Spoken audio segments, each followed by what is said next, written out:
Selamünaleyküm. YouTube kuzatuvchilari. Yana bir gün stolimiz 90 santiga 320 oldu. Endi YouTube'a koyup başlayacağımız videolarni YouTube'a video koymasaydık. Bu Instagram'da reklam etip yürüdük. Bahası metr kvadratı 900 so'mdan. Xalagan razmeringizni, xalagan stilingizni o'zgartiradi. Xalagan rangingizni boyab beramiz. Farqi yo'q.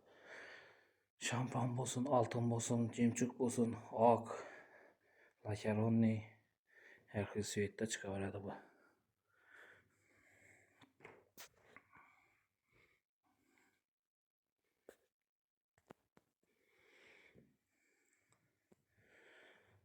Yine razmeri 90 santiga 320. Bir bütün şişe yine.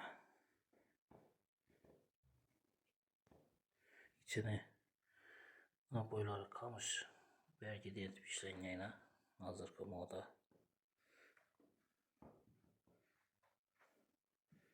Çırayla görüntüsüne kamış belki ona.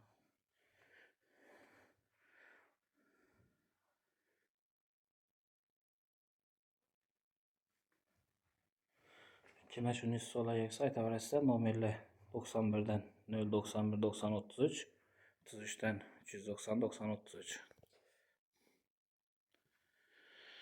Resimle alıp koyalım şunu.